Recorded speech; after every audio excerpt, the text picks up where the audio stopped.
I put down the phone, looked my son-in-law dead in the eyes, and said, "Everything is exactly where it needs to be. Go ahead and sign." He smirked. He actually smirked at me. That was his first mistake. Let me back up, because none of this makes sense without the 2 years that came before that moment. 2 years that started with a Christmas dinner that felt wrong from the very first bite. My name is not important. What matters is that I spent 38 years as a civil engineer, raised 2 kids mostly on my own after my wife Margaret passed from cancer in 2011, and built a house in Flagstaff, Arizona that I paid off in full by the time I was 57. 3 bedrooms, a deck in the back that looks out over the pines, a workshop in the garage where I spend most of my weekday mornings. It is not a mansion, but it is mine, and Margaret helped me pick every piece of it.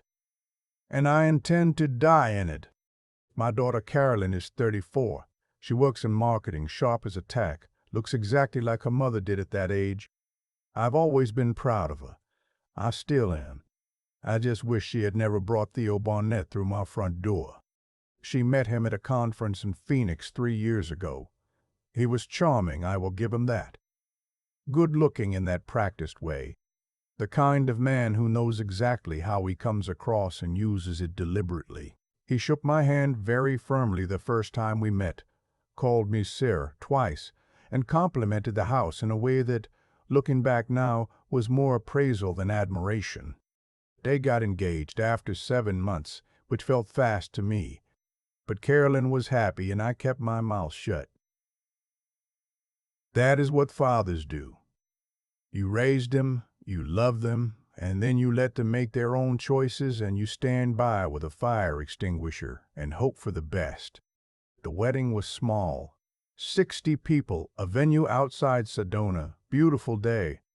His family came up from Tucson, his mother Vera, his older brother whose name I always forgot, a couple of cousins. They were pleasant enough on the surface. Vera hugged me at the reception and said she was so glad Carolyn had a father who was so stable. I did not know what she meant by that at the time. I do now. The trouble started quietly, the way it always does. About 8 months after the wedding, Theo left his sales job at a medical device company.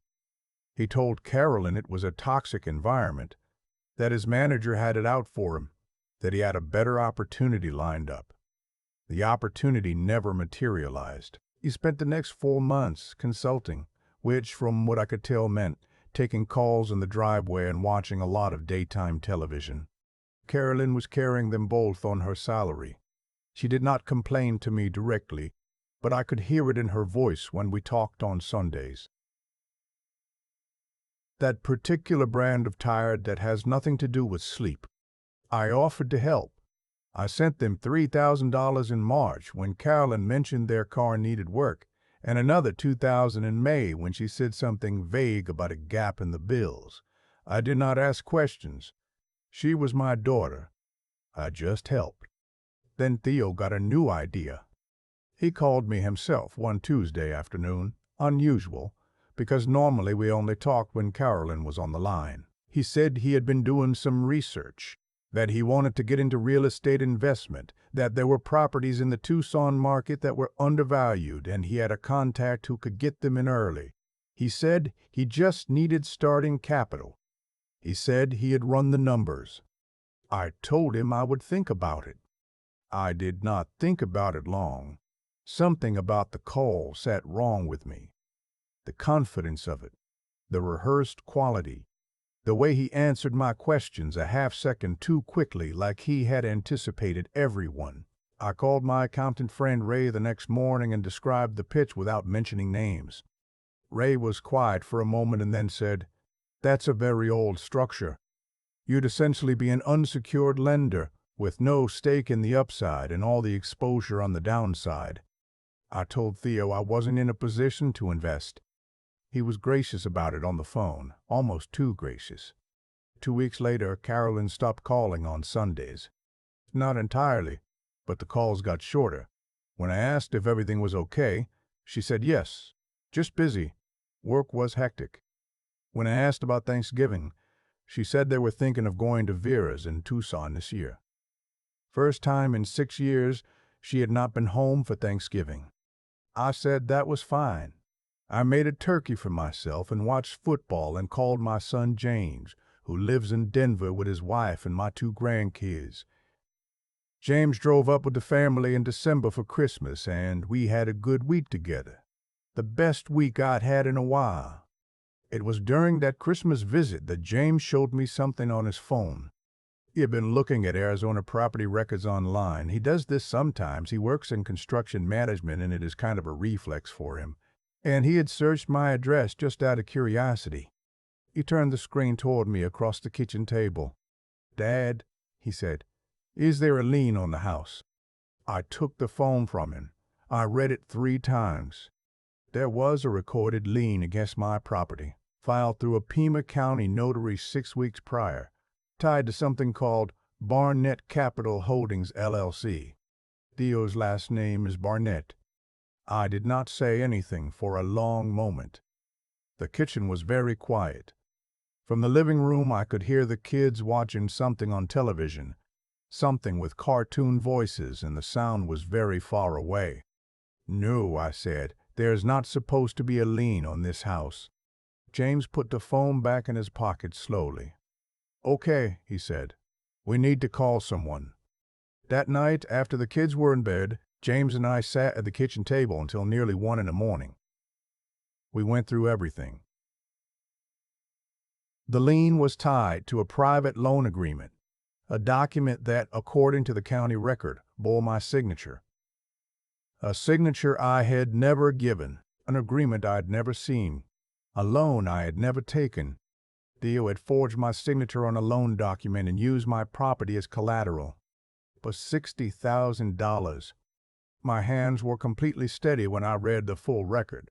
That surprised me. I expected anger, something hot and immediate, but what I felt instead was cold and very clear, like a window being cleaned. I told James not to say anything to Carolyn yet. I needed to know what she knew, and I needed to know it carefully. I called my attorney the next morning.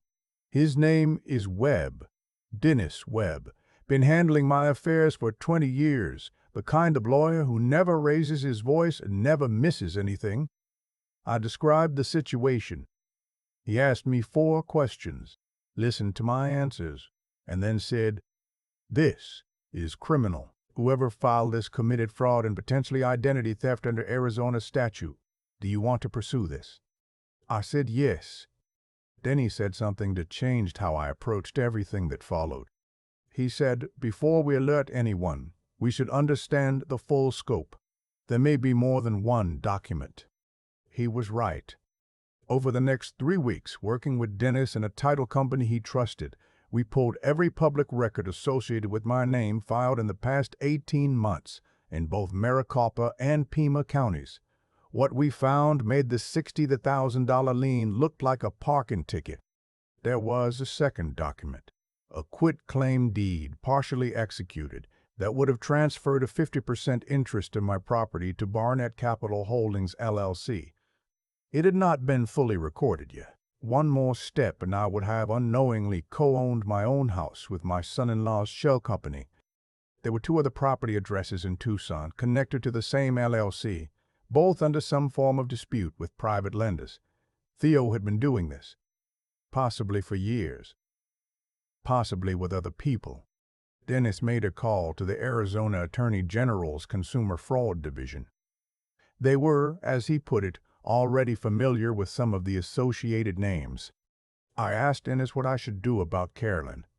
He was quiet for a moment. Then he said, "That's not a legal question." "I know. I have turned it over every day since. She is my daughter. She looked like her mother." I did not want to believe she knew. I still am not certain, even now. But I made the decision to keep moving forward and to find out the truth rather than assuming it. I called her in January and suggested she and Theo come up for a weekend visit in February. A belated holiday catch-up, nothing special. She seemed relieved to hear from me. That broke my heart a little. They arrived on a Saturday afternoon. Theo drove. He was wearing a fleece pullover and carrying a bottle of wine, and he shook my hand very firmly, the same way he had the first time we met. He smiled at me. He had no idea. That evening after dinner, I asked Theo if he wanted to walk out to the deck. Just the two of us. Look at the stars. He said sure. We stood there for a moment in the cold. The pines were dark. The sky was very clear. I said, Theo, I want to talk to you about the property documents. I watched his face. There's a specific thing that happens to people when they are caught completely off guard. The face does not go blank. It actually does the opposite. It floods. Too much processing at once. The eyes shift. The jaw moves slightly without forming a word. The hands find something to do and fail. It lasts only a fraction of a second for practiced liars, but it is always there. It lasted about 2 seconds. Then he recovered and he said, I'm not sure what you mean. I said, the lien filed in Pima County. Barnett Capital Holdings, my signature on a loan agreement I never signed. He said, Dad, I think there might have been some kind of clerical. Stop, I said. Just stop. He stopped. I'm not angry, I said, which was mostly true.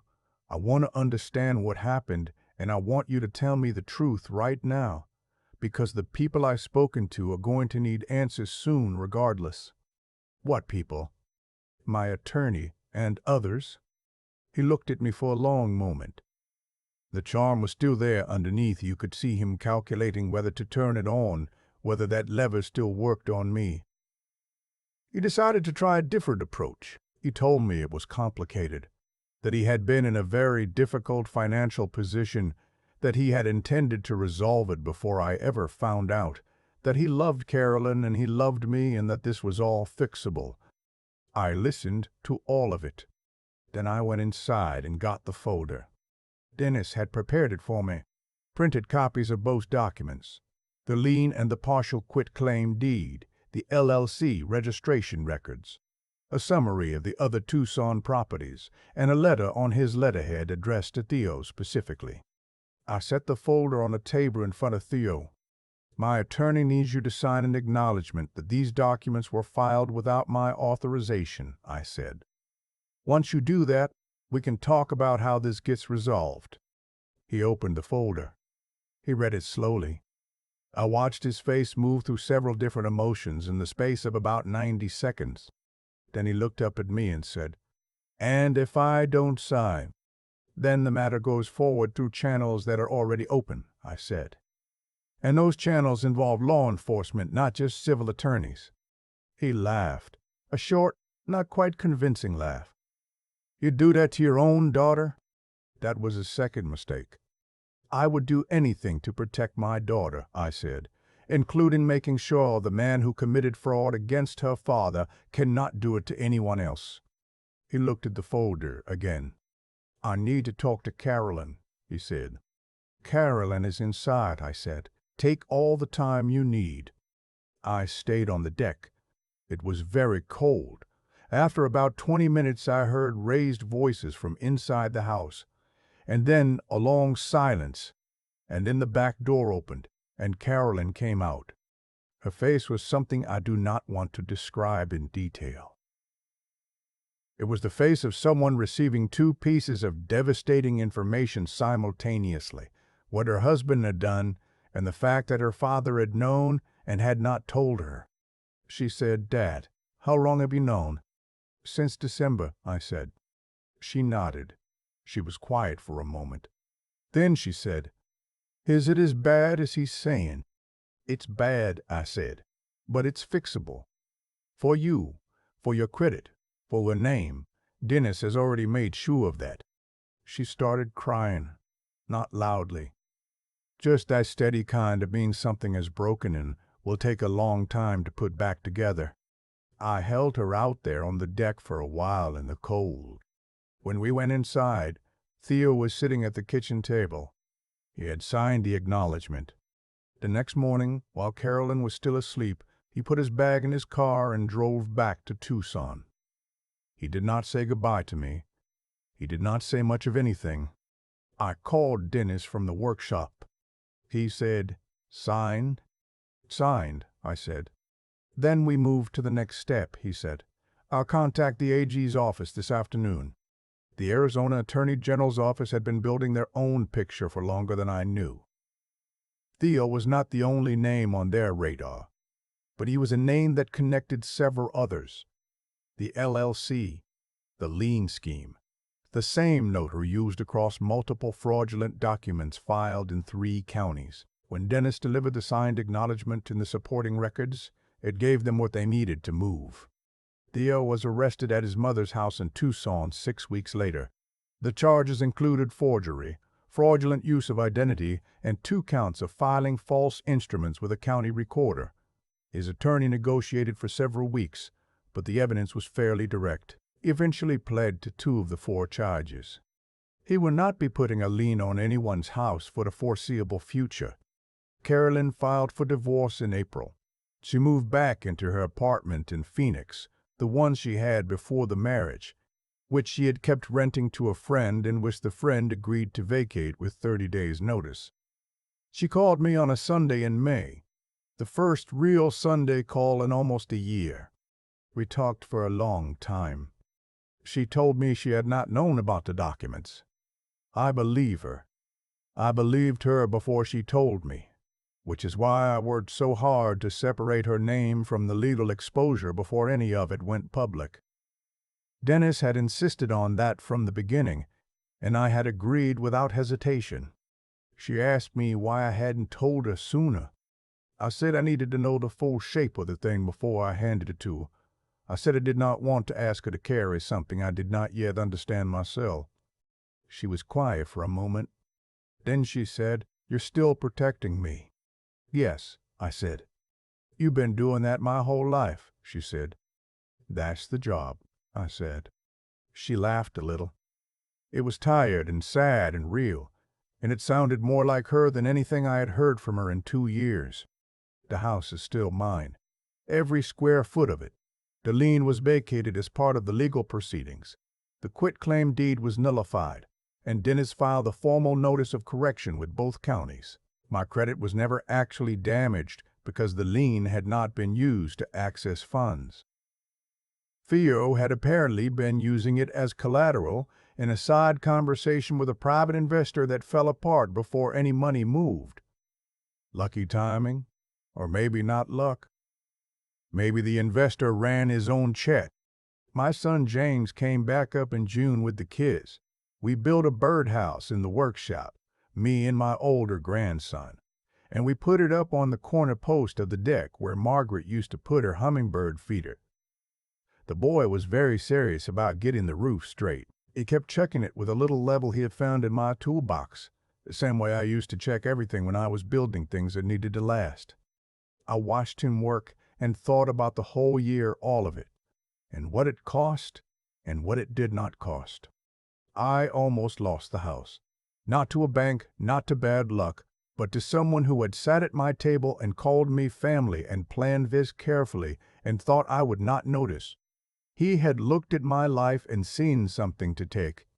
He was wrong about that. He was wrong about a lot of things. But the biggest one was thinking that because I am old and retired and quiet, I am not paying attention. I've been paying attention my whole life. That evening, after James put the kids to bed, we sat on the deck with 2 beers and watched the sun go down over the pines. It was warm for June.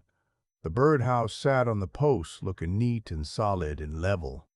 James said, "You doing okay?" I thought about it honestly. "Yeah," I said, "I think so." He nodded. We sat there for a while without talking, the way you can with someone you've known their whole life, and the light turned that particular shade of orange that only happens in Arizona, and for the first time in a long time, the house felt entirely like mine again. I keep coming back to the moment on the deck when Theo's face flooded. that fraction of a second before the mask went back on. I have thought about it more than I expected to, not with anger, but with something closer to clarity.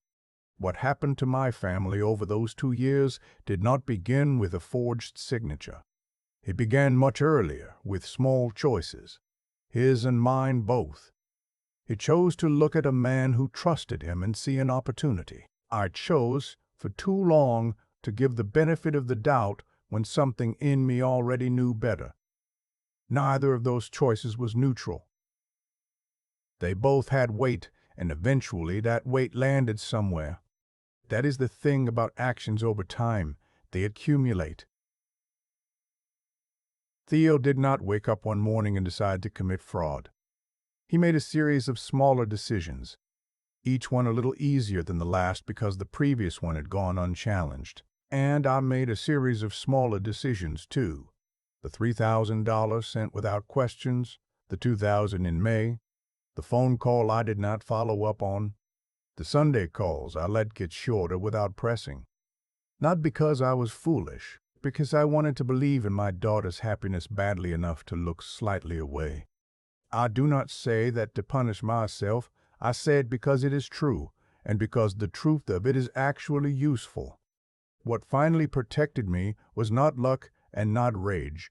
It was the habit of paying attention that I had built over decades, as an engineer, as a father, as someone who had learned through real loss that the world does not reward wishful thinking. When James turned that phone screen toward me across the kitchen table, I did not fall apart. I got quiet, and I got to work. That steadiness did not come from nowhere. It came from having faced hard things before and found out I could handle them. Dennis told me once, early in the process, that the people who get hurt worst in these situations are the ones who either don't notice until it's too late or who notice but can't bring themselves to act because acting means accepting that something terrible is real. I had noticed, and I acted. Not perfectly, not without cost, but I acted. Carolyn is going to be okay. I knew that before she did, and I worked toward it before she knew there was anything to work toward. Separating her name from the legal exposure was not a legal strategy. It was a father's decision, made the same night I saw the Lien record, sitting at the kitchen table at 1 a.m, while James drank his third cup of coffee and the cartoon voices drifted in from the other room. You protect the people you love. You figure out how, and then you do it. The birdhouse my grandson and I built is straight and level. He checked it 4 times with the little level from my toolbox, completely serious about it, not moving on until it was right. I watched him do that and felt something settle in me. That is what I want to leave him with. If I leave him anything, not money, not property, though I intend to hold on to both, I want him to know that doing things right matters, that your word and your name are things worth defending, that when someone wrongs you, you don't collapse and you don't explode. You think clearly, you move carefully, and you finish what needs to be finished. Theo thought I was just an old man in a house in the pines who wouldn't notice. He had 60 years of evidence that I was paying attention. He just never bothered to look.